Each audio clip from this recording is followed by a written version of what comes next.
आज इस बहुजन संघर्ष और शहादत दिवस पर सबसे पहले 2 अप्रैल 2018 को शहीद हुए मैं अपने बहुजन समाज के सभी शहीदों को श्रद्धा सुमन अर्पित करता हूं, अपनी भावभीनी श्रद्धांजलि अर्पित करता हूं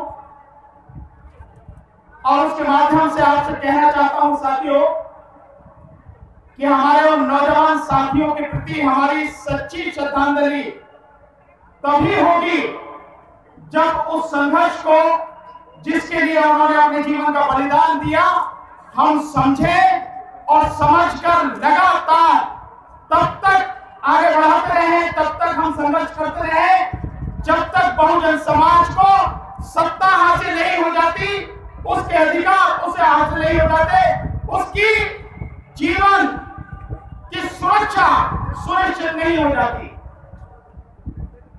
अगर साथियों हम केवल आए श्रद्धांजलि अर्पित करें और कोई निर्णय न लें, कोई संकल्प अपने जीवन में न लें, तो इन दिवसों को मनाने का कोई मतलब नहीं है साथियों।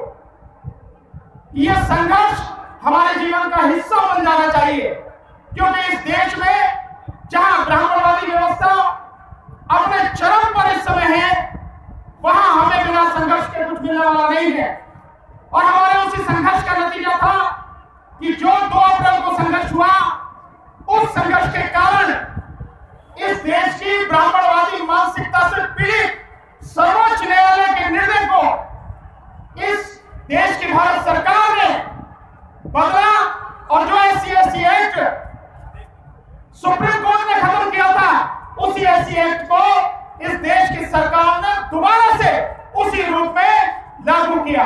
यह संघर्ष का ही नतीजा है और यह संघर्ष का ही नतीजा है साथियों कि जब हमने सारे साथियों ने मिलकर 13 पॉइंट रोस्टर के विरोध में एक आंदोलन किया, जंतर मंतर पर लगातार आंदोलन किए, देश में लगातार आंदोलन हुए, तो इसका नतीजा यह हुआ कि सरकार को 200 पॉइंट रोस्टर लागू करना पड़ा और 13 पॉइंट रोस्टर खत्म करना पड़ा।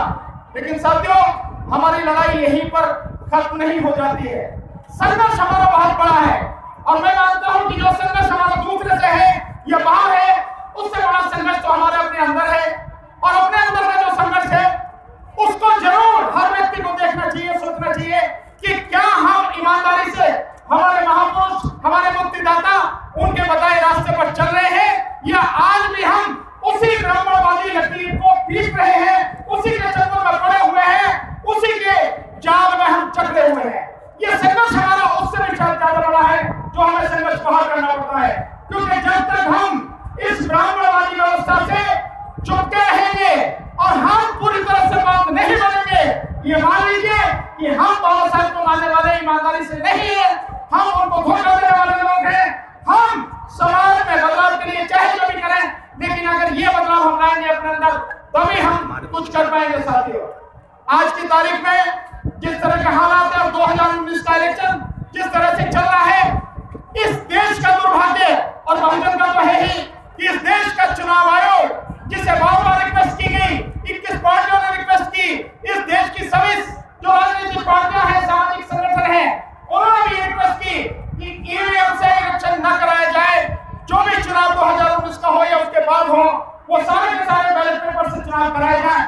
लेकिन चुनाव आयोग क्योंकि पूरी तरह से अपने कर्तव्य से दूर हो चुका है, एक पार्टी विशेष, एक नेता विशेष के चंगुल में फंस चुका है, वो किसी भी हालत में ईवीएम को इस चुनाव में लागू कराना चाहता है, कर ही दिया है, बैलेट पेपर से चुनाव नहीं करा रहा है। लेकिन एक और बड़ी बेईमानी जो चुनाव आयोग कर रहा है, ठीक है आप ईवीएम से करा रहे हैं, तो ईवीएम से वीवीपैट जब उसके साथ में लगी हुई है, हर मशीन के साथ में, तो क्या दिक्कत है जब 21 राजनीतिक पार्टियां कह रही हैं कि 50% वीवीपैट से निकलने वाली जो पर्चियां हैं उनकी गिनती कराई जाए। क्या दिक्कत है इलेक्शन कमीशन को? एक बहुत ही एक गैर जिम्मेदाराना एक लचर उसने एफिडेविट सुप्रीम कोर्ट में फाइल किया है। आप देखें कोई भी एक व्यक्ति जो इतने बड़े पद पर है, इतनी बड़ी जिम्मेदारी जिसके सर पर है, देश का विश्वास जीतना कायम करना जिसकी जिम्मेदारी है, उसका एफिडेविट क्या कहता है साथियों?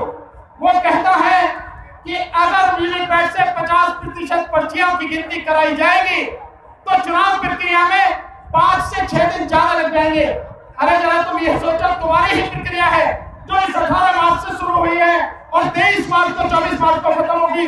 ऑलरेडी 2 महीने 8 दिन का समय है, तो 2 महीने 16 दिन 14 दिन या 20 दिन लगने में क्या दिक्कत है? 6 दिन और आगे फालतू हो जाएंगे, उसमें क्या दिक्कत है? इसके अलावा वो कहता है कि हमें बड़े पंडाल लगाने पड़ेंगे गिनती करने के लिए। क्या दिक्कत है? पैसा नहीं है देश के पास, पैसे की कमी है देश के पास। इस देश का ये जो चुनाव है, इस देश में इस चुनाव में ऑफिशियली 60,000 करोड़ रुपया खर्च होने वाला है और अनऑफिशियली 10,000 करोड़ रुपया इस देश में इस चुनाव में खर्च होने वाला है।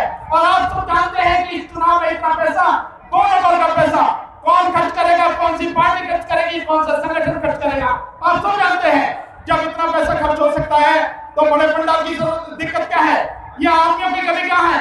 130 करोड़ की आबादी इस देश की है, कई लोगों की कमी है नहीं, लेकिन चुनाव आयोग बेईमान है। और चुनाव आयोग क्योंकि बेईमान ईमानदार नहीं है, इसीलिए चुनाव आयोग ये वीवीपैट से 50% की गिनती कराने में ये बहाने बनाना चालू करता है। हमें संघर्ष करना पड़ेगा साथियों, और संघर्ष हमारा तब तक जारी रहना चाहिए कि जो हमारा हक है, बहुजन का हक है, वो न मिल जाए। और हमारा संघर्ष इस बात के लिए बिहार की तरह होना चाहिए कि ईवीएम से चुनाव खत्म करके बैलेट पेपर से चुनाव होना चाहिए। आप सभी आए हैं, इस कड़ी दुख में श्रद्धांजलि देने आए हैं। आप सभी का बहुत बहुत धन्यवाद। आप सभी को मेरा जय भीम, जय भारत।